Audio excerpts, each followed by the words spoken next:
Hawaii. When we think of Hawaii, we think of paradise.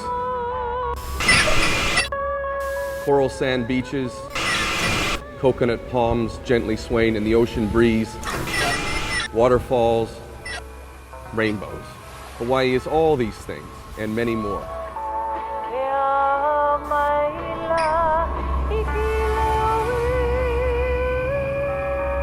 In fact, Hawaii has a deep, dark little secret, a secret the U.S. government wouldn't like you to know about.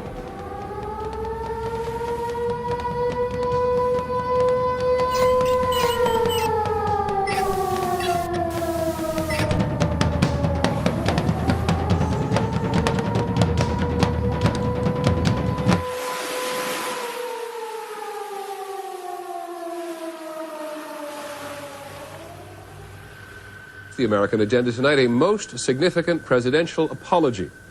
At the White House yesterday, President Clinton signed a formal letter of apology to the people of Hawaii. He was apologizing on behalf of the U.S. government for the government's involvement 100 years ago in removing the independent Hawaiian monarchy by force. And on the agenda tonight, Hawaiian identity. Native Hawaiians who say, "Give us back our country."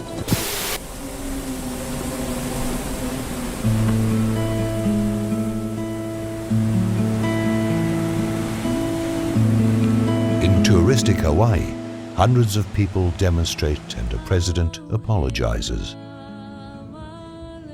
The reason? The United States government, that considers Hawaii the 50th state of the Union, has in fact admitted that a century ago it committed an abuse. In 1993, the U.S. government passed a law. This was approved by the Congress, the Senate, and ultimately signed into law by President Clinton. And this was a confession, flat out.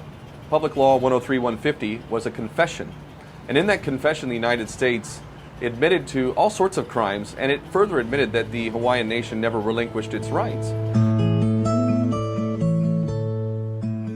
But if Hawaii is the 50th state of the Union since 1959, why is it that in 1993, President Bill Clinton apologized for the usurpation the original inhabitants of the archipelago were victims of? To understand this situation, let's do some history. Hawaii is an archipelago formed by 8 islands, situated in the middle of the Pacific Ocean. They were probably populated by immigrants from faraway lands. They created a socially and politically advanced society. Native Hawaiians are Polynesians. They come from a land they call Kahiki, which is the homeland, and many believe that to be Tahiti or the Marquesas. And perhaps we're here as early as 100 BC, perhaps a little bit later than that. Two-way voyaging continued for many centuries, and then by about the 12th or 13th century, Hawaiians were living here pretty much on their own and developing a much more stratified society. And that led to the development of different island kingdoms here amongst the chain. So you had a kingdom of Kauai, a kingdom of Oahu, kingdom of Maui, and of Hawaii Island. Its founding king, Kamehameha the Great, unified the societies of the archipelago. Their soil began to yield food for the inhabitants of Hawaii. However, the Hawaiian kingdom would not be alone for long. By the same sea from where the original inhabitants of Hawaii came from, visitors from other lands would arrive.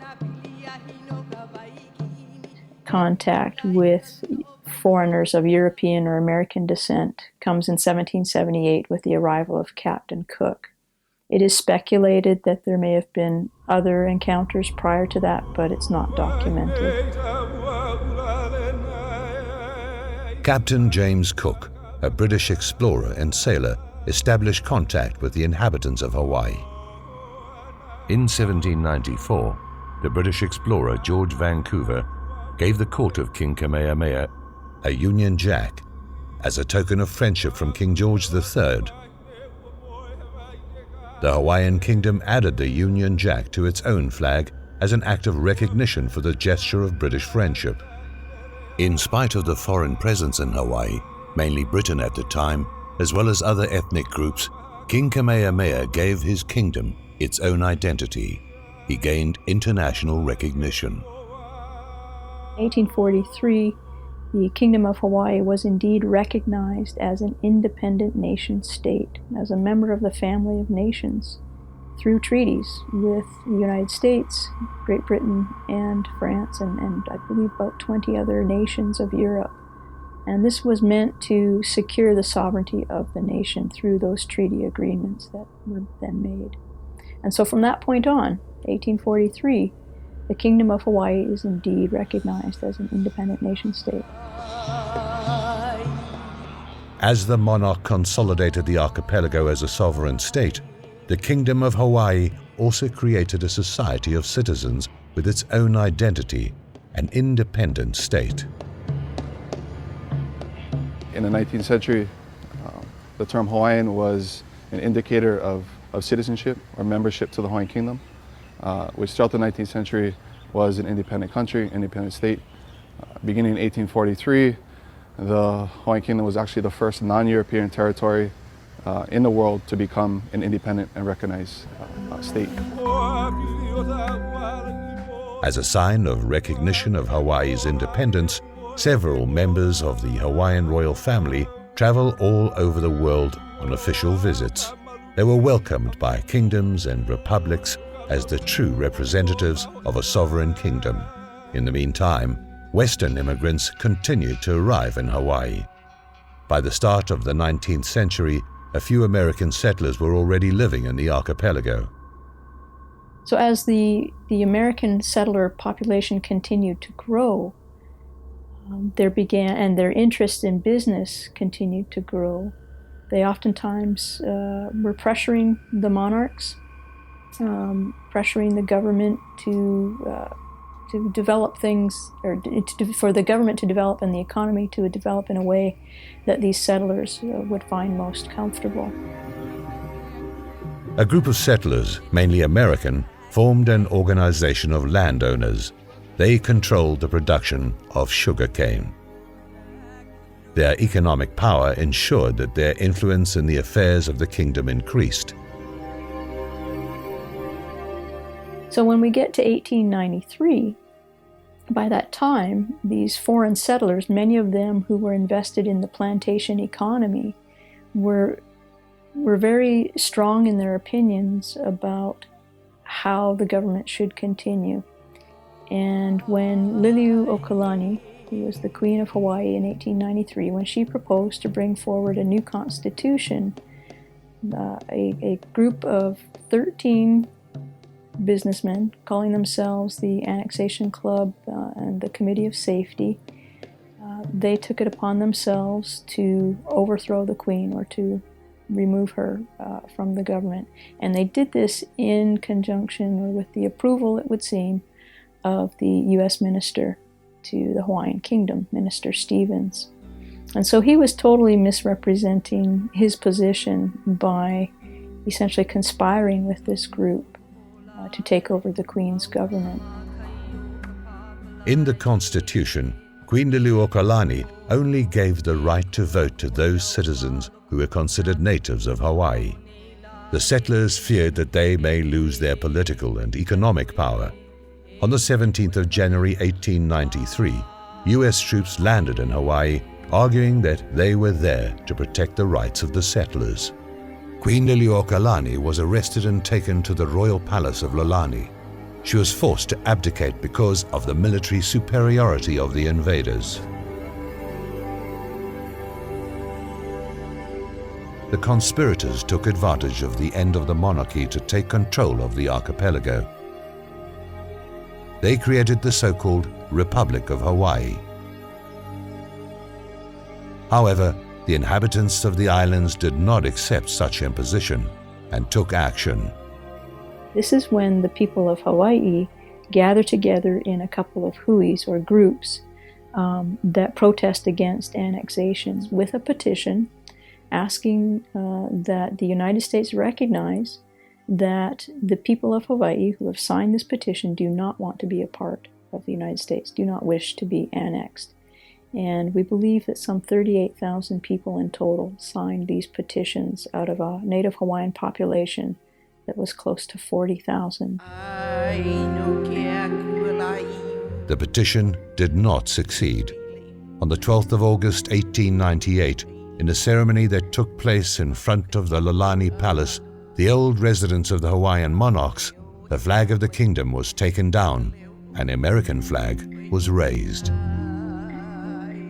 The annexation of Hawaii brought a process of Americanization in the local society.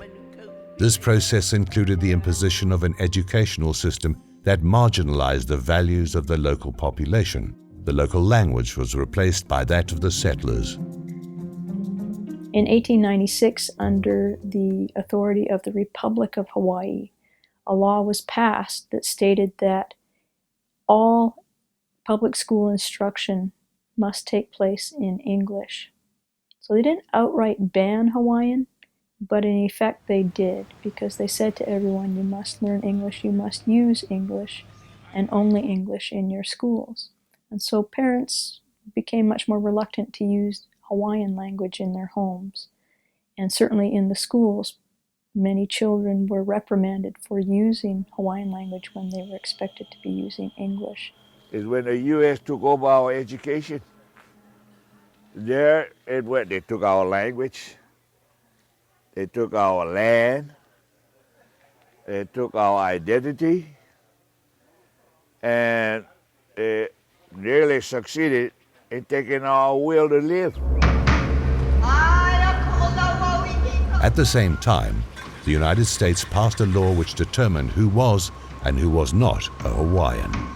Around 1920, you start to see this legislation being passed in U.S. Congress that kind of begins to define legally through U.S. law what is considered a Native Hawaiian. In that bill, U.S. congressional law, you have for the first time this understanding of blood quantum, that Native Hawaiians, right, are legally defined as those that possess half native blood, right, or 50% native blood. So you can really start to see American racial logic being institutionalized within Hawaii, and that lasts for a very long time, even till this day, right? These terms, Native Hawaiian or Hawaiian, are now defined through U.S. law within the context of blood quantum. 1/32 of drop is still Hawaiian, but they said, oh, according to their law, you have to have 50%. That's bullhead. Yeah, they can get lost. We don't need them coming over here and telling us what to do and what not to do. So, as far as blood quantum is concerned, I'd say they committed genocide. Big time, big time. This process of Americanization and the imposition of rules that were alien to the local culture led to the violation of native sacred land. That place they call Walmart on Keamoku Street and Makaloa Street, it just happened that my family had the ownership papers to 8.5 acres, and that's where they put their store on. They found 66 sets of bones that were buried on that property grounds, and it took 7 years to get through all the mitigations and all whatever for us to put the bones back in the ground. And all we're trying to do is respect our own ancestors. You know what would be really interesting? If some of us went up to Punch Bowl, where the American veterans are buried, and go up there and tear out some of those graves and put up a fancy building. The United States did not settle for the annexation of Hawaii, the suppression of the local language and the desecration of hallowed lands. They wanted statehood. They wanted to turn Hawaii into a new state of the Union. On the 12th of March 1959, the U.S. Congress overwhelmingly voted in favor of statehood, so Hawaii became the 50th state of the Union. It's made official at the White House. President Eisenhower congratulates the new congressional representatives of Hawaii before the simple ceremonies that remake the geography of the United States, adding the 50th and southernmost state with a land area of 6,500 miles and a population of 600,000. Hawaii becomes a state of the United States in 1959. Of course, if annexation was illegal and overthrow was illegal, then many believe statehood is also an illegal event. So you certainly continue to have debate here in Hawaii as to whether or not Hawaii is a state. But officially, according to the United States, in 1959. It is not surprising then that President Bill Clinton sanctioned a law whereby his government apologized for the dispossession the local population had been victims of. The law recognized that the people of Hawaii had not voluntarily relinquished their rights, nor had they accepted the abolition of their kingdom. You don't need to be a lawyer, really, to understand. If the criminal admits to committing a crime against you, and further admits that you never relinquished your rights, i.e. your property was stolen and you never relinquished your rights to the property, you don't need to be a lawyer to understand that according to that the Hawaiians have one of the best claims, if not the best claim, for independence once again. So that bill really should have apologized to the national population. But that wordage of saying national population would kind of throw off, right, the political intent of that bill, to kind of sidestep, right, or kind of erase that history that it was a kingdom. Why did the Americans do it? That was the first question I asked when I heard about the apology bill. It was an intent to defraud the Hawaiian nation, the Hawaiian people even further. The apology bill was followed by several resolutions proposed by a senator for Hawaii, Daniel Akaka, to be implemented by the year 2000. His intention was to pass a law that would give Native Hawaiians federal recognition. The same strategy was used for the Native Americans. In 2009, Congress passed the so-called Native Hawaiian Government Reorganization Act, also known as the Akaka Law. According to this law, the descendants of the original inhabitants of the archipelago could form a government, but within the U.S. federal structure.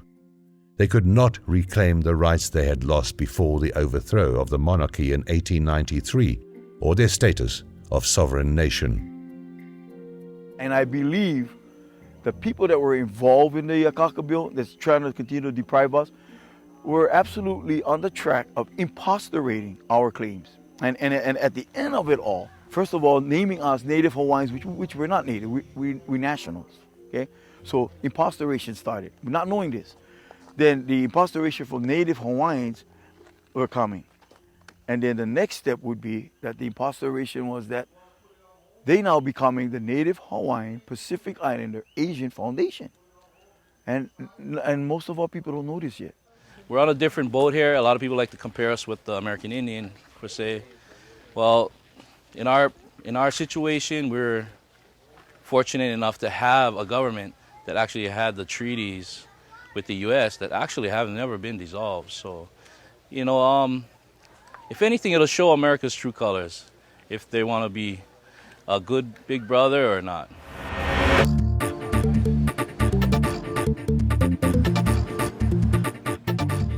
For more than a century, the United States has been working to establish the image of Hawaii as a tourist destination.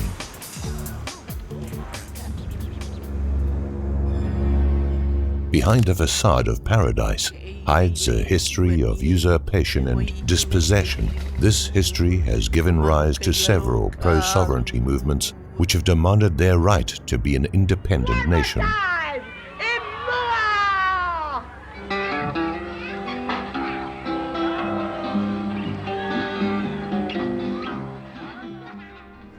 Captain America don't mean to sweat you, but you met your match. Remember all the stolen lands, this Hawaiian Superman is wanting it back. Give back the land, Captain America. Give back the land, Captain America. Pretty please. Give back the land, Captain America. It's our land. Give back it's the land. Governed by your policies, all we want is sovereignty. It's so hard to pay rent.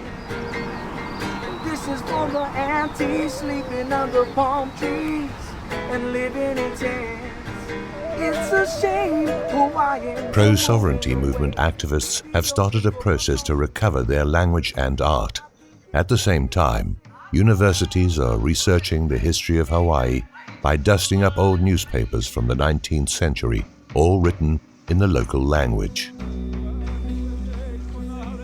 The Apology Bill strengthened the pro-sovereignty movements. They started to explore the possibility to recover their own government, the one that was in place before the annexation to the US in 1893. The lawful Hawaiian government is part of that process. My name is Henry Noah. Okay, I'm the elected Prime Minister for the reinstated lawful Hawaiian government.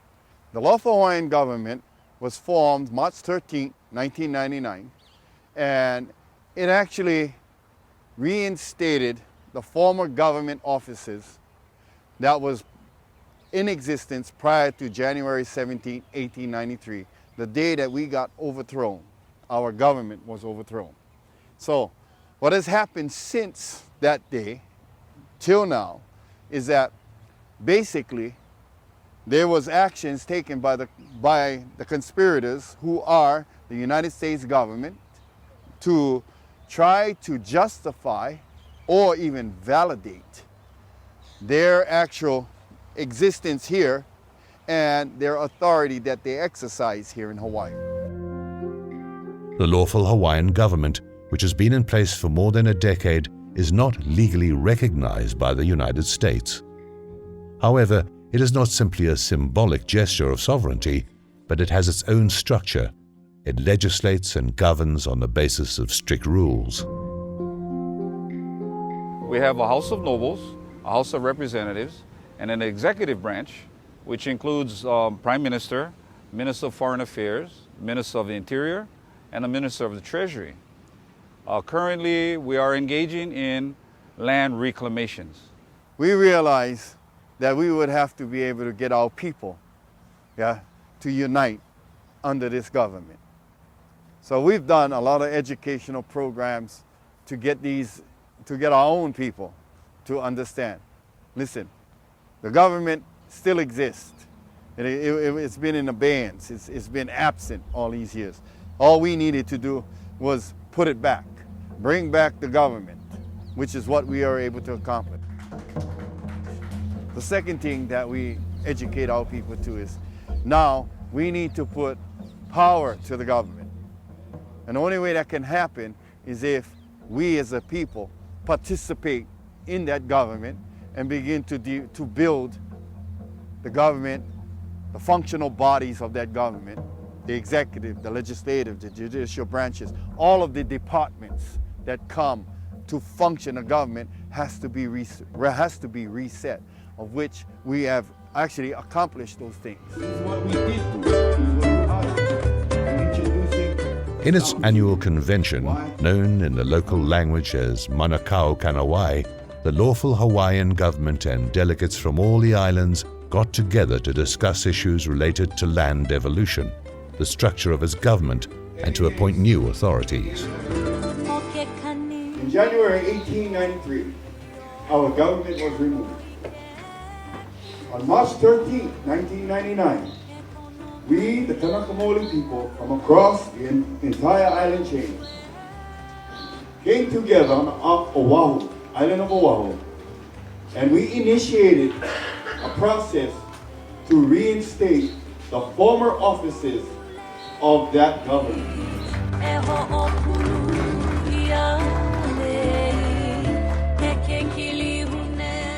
It's been a long process, so from my understanding, the Hawaiian government has actually, the reinstated lawful Hawaiian government, has progressed to a point where now things are going to start to come to exist. Who gave us that right? It's inherent in every Kanaka Maoli, and it's an obligation on that individual's part to fix an injustice, to understand who you are, and you have the perfect right to step forward and try to fulfill that obligation. We've been talking about how we're going to do things, but now we're applying ideas that we've been bringing up at the table at the Mauna Kea Kanawais for the last 38 conventions, and it's going to pan out pretty good, I think. It's been a long time coming to get to this point where we're at today, where we can actually reclaim land and issue awards. We did a lot of preparations to get to this point, and now that we're actually here, it's a little overwhelming, exciting. We have built a case that it's hard to argue with, you know. So we know we're dealing with the de facto government backed by the United States, and so we're up against some heavy hitters. We know that. So our case has to be solid.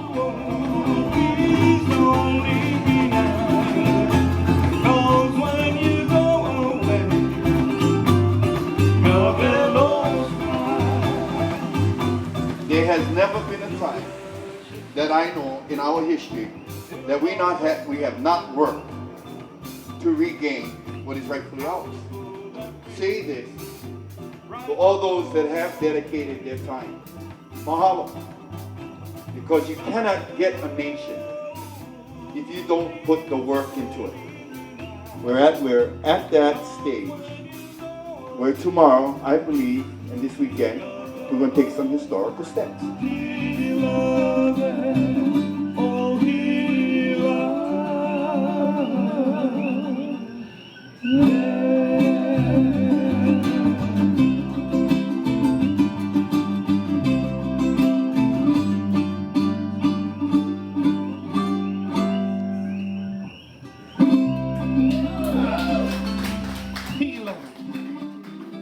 We have legislated resolutions in our Constitution.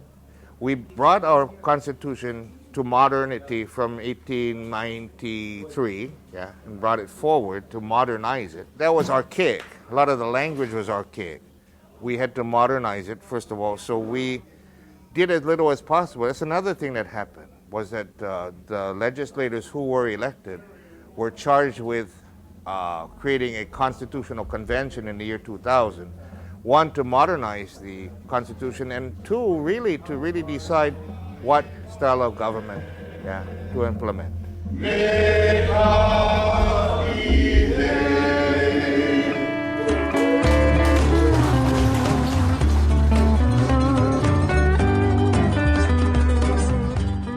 The lawful Hawaiian government's legislative branch is divided into 7 districts.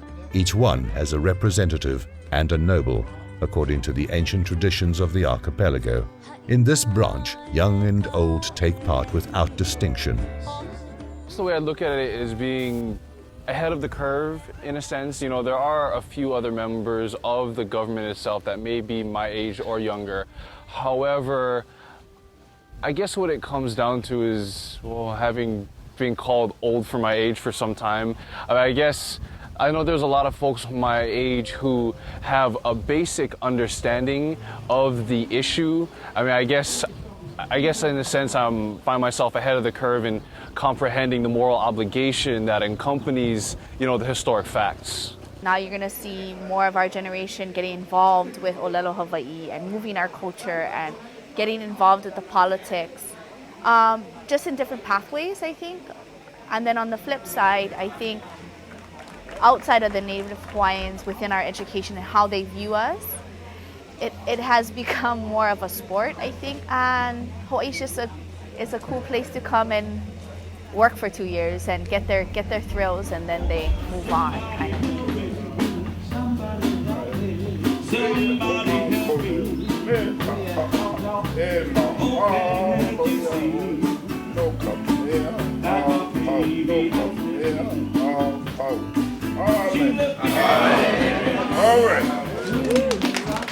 Why I'm doing what I'm doing here today, and this is the day we waited for a long, long time, and we've always said it only on God's time will we do this. Well, today is God's time, where we're going to put the people back on the land. It's this very spot, 13 years ago, Uncle Robert and I sat in his car, and we asked God to help us. And the rest, our Prime Minister at that time was the organizer of our hui. Everybody was waiting for us to bring one Kanaka to that meeting. This is when we was going to put the government together. And we asked God, right here at this very spot where we sit, help us. Help us.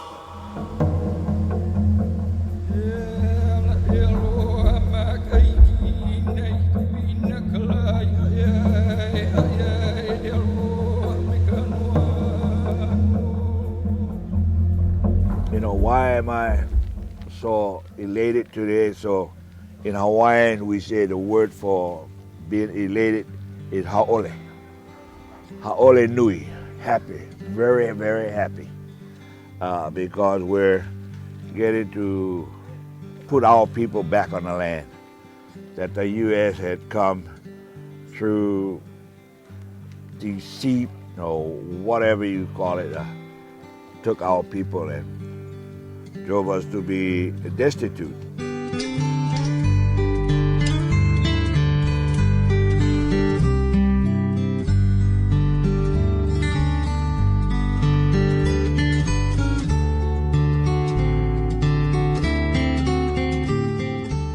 And the problem that we're having is that they're not fulfilling their obligation. They're continuing to ignore, deny us. And that's one of the most difficult things when we're the victims of this hypocrisy, but the people on the payroll continue denying us access to our lands that they say they gave us all back, which we never received yet, to the monies that they say they're giving us, we don't even receive. And this has been going on for 120 years. Hawaiian nationals know that there is a process that we're conducting or we're providing to reclaim lands, national lands.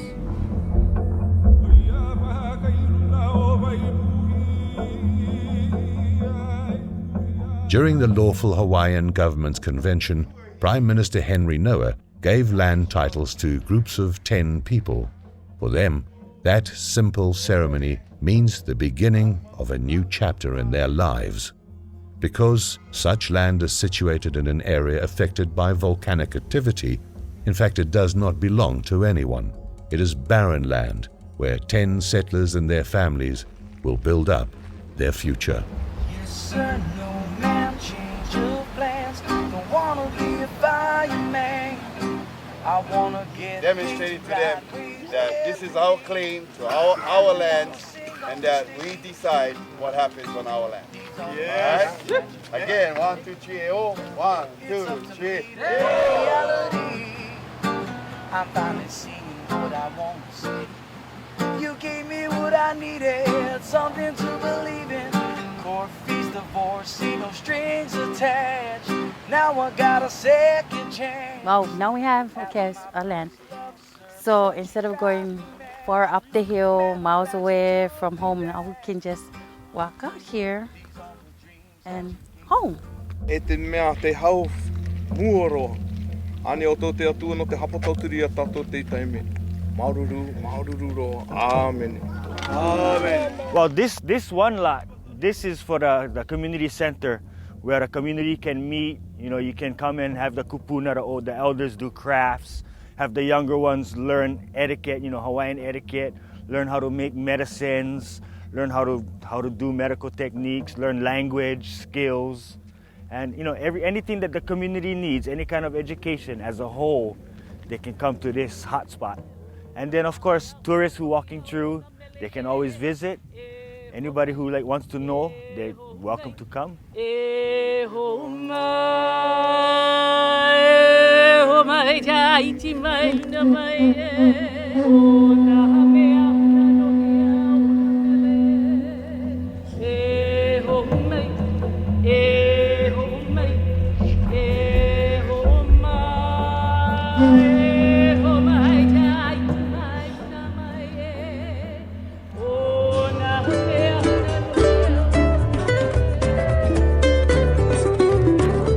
One of the activities of the lawful Hawaiian government is poverty relief. Hawaii's image of prosperity, with its luxurious shops and expensive cars in the most expensive state of the United States, exists in stark contrast with the poverty in which hundreds of people live. The 2010 census found that 33% of families with children under 5 years of age live in a state of poverty.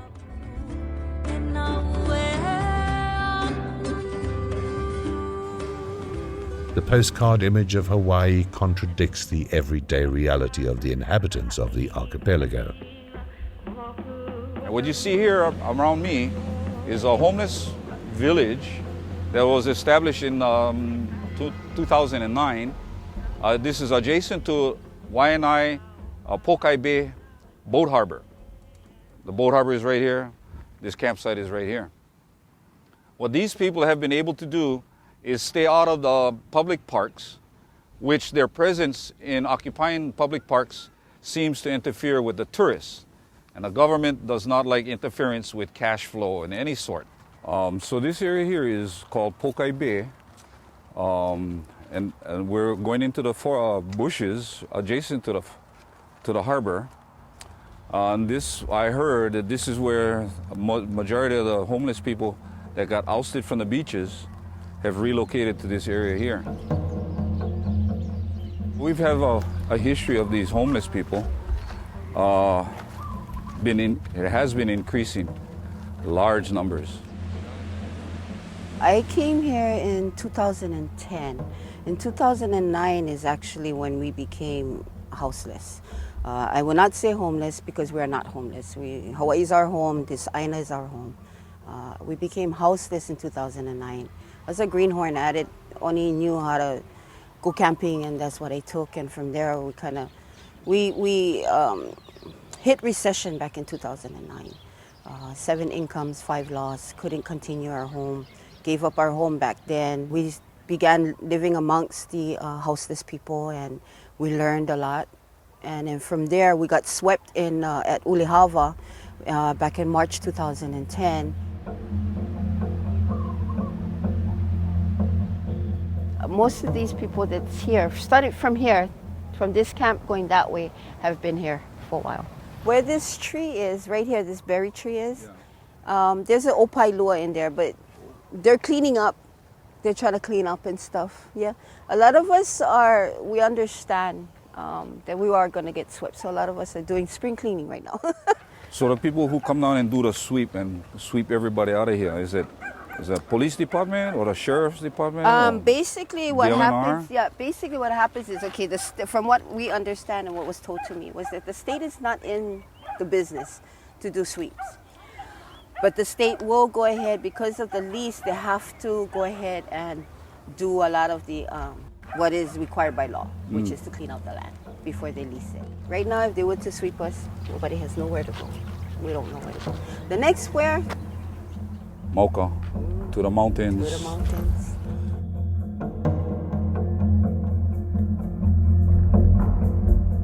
But the denial of their rights, the poverty and the marginalization under which they live are not the only problems faced by Hawaiians. There is a threat that hangs above their heads that puts in jeopardy their very existence: war.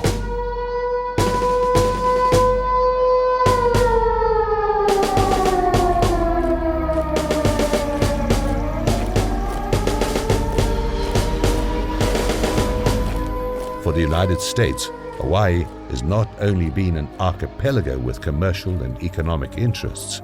These islands in the middle of the Pacific Ocean are part of its strategic military structure. On August 16, 1898, 4 days after Hawaii became a part of our nation, the United States Army became an important part of the island community. Since then, under the impact of 2 world wars and the Korean conflict, the Army in Hawaii has expanded enormously. Today, the Hawaiian Islands represent a multi-million-dollar base of operations for American defense forces in the Pacific Ocean area. In fact, the United States discovered the strategic and military importance of Hawaii long before its settlers managed to get it annexed in 1893. Major General John Schofield arrived on Oahu in 1872. His mission was to find a military use for the island's seaports. General Schofield found the seaports were perfect for the growing United States Navy, and that the land between the Waianae and Ko'olau mountain ranges was ideal for ground forces. The American-Spanish War for the control of Puerto Rico, Guam, and the Philippines sped up the annexation. For the Americans, Hawaii was a crucial stronghold for its military campaign.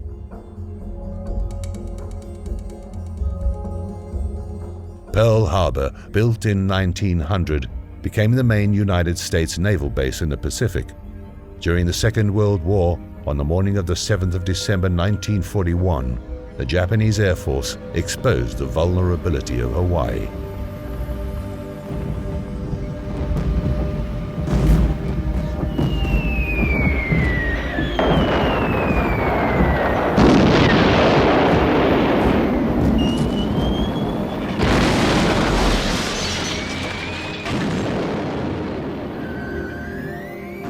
I was 9 years old when the Pearl Harbor happened, when Japan came by and bombed Pearl Harbor. That was a very memorable day for me, particularly. I didn't find out the destruction after everything was said and done, where when I went home to my grandparents' home, I seen all the holes in the roof where the planes came over and strafed.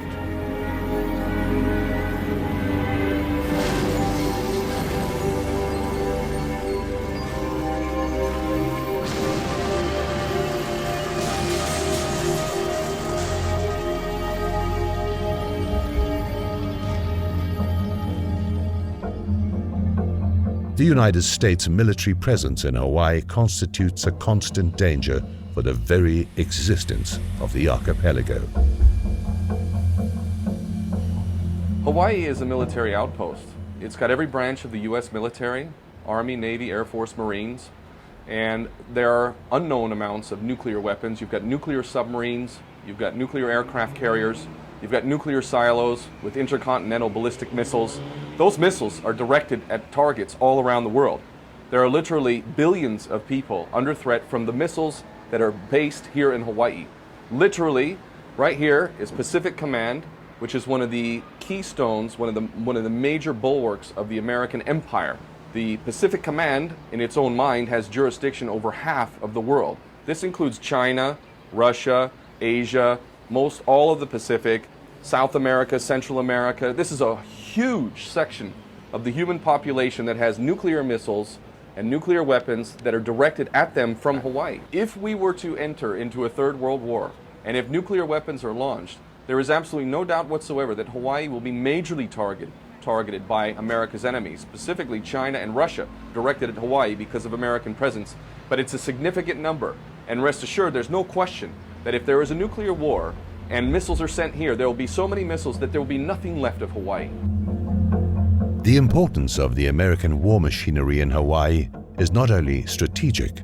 In reality, the economy of Hawaii depends a great deal on the United States military structure. According to the Rand Institute of Defense Studies, the military economy of Hawaii constitutes at least 18% of its gross domestic product, more than $12 billion a year. Military-industrial complex is the #1 economy here in Hawaii, entity of our economy. Everybody thinks tourism is #1, but I believe that the military-industrial complex is actually at the top, if not the two tied together. So that's what drives our economy. So it's very difficult to even have the discussion about withdrawing some of that military presence because our economy is so dependent on it for so many people.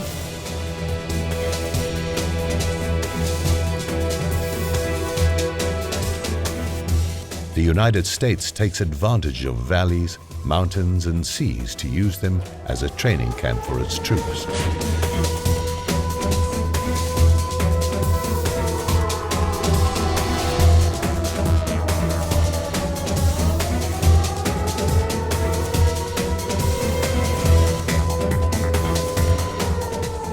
At the same time, the United States offers its Hawaiians enclave for the training of foreign troops.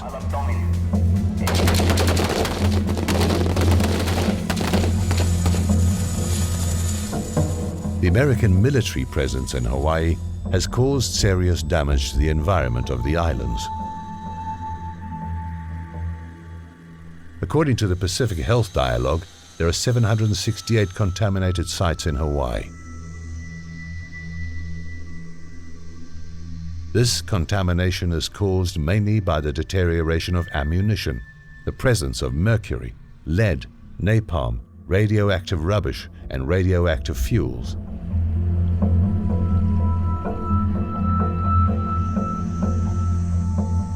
In 2008, Colonel Howard Killian admitted that there was enriched uranium in Hawaii, but he argued that there was no danger for the population of the archipelago.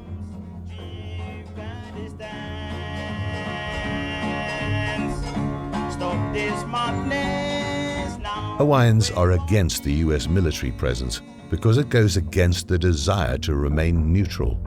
They demand independence and also the withdrawal of the military from the islands. The military absolutely needs to go. I mean, for one thing, it compromises our neutrality.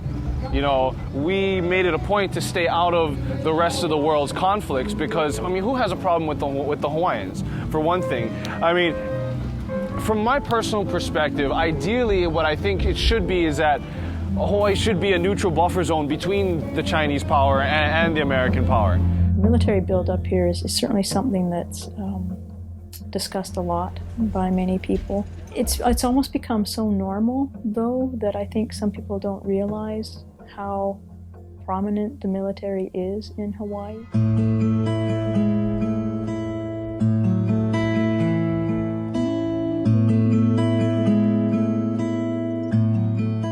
Poverty, high living cost, cultural alienation, and military threat are the direct result of the presence of the United States in Hawaii. Despite all of that, those Hawaiians who have decided to reclaim what was taken from their ancestors more than a century ago are not prepared to surrender.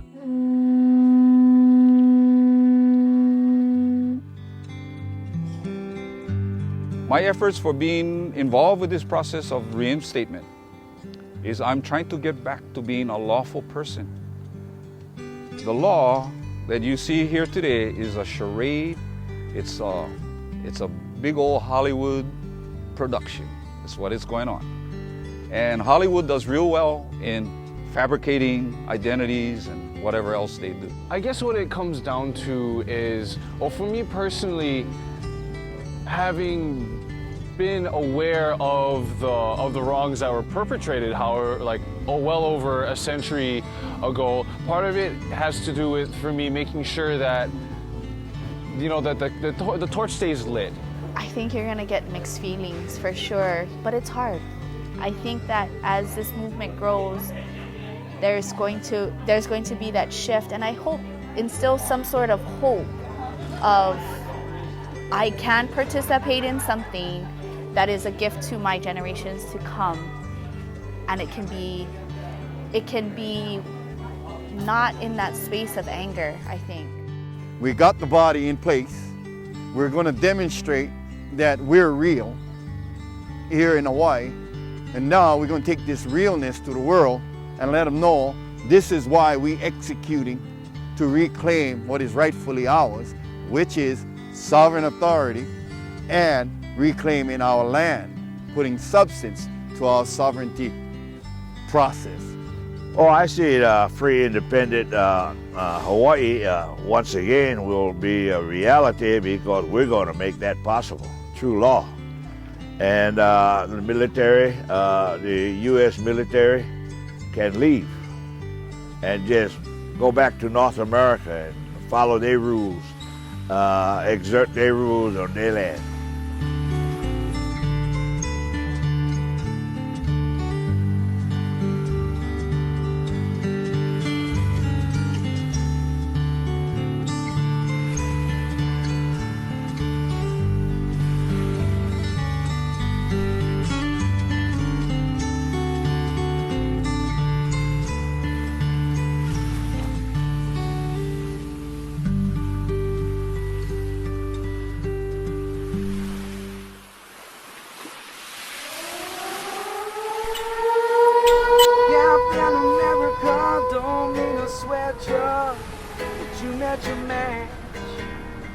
Remember all the stolen lands, this Hawaiian Superman is wanting it back.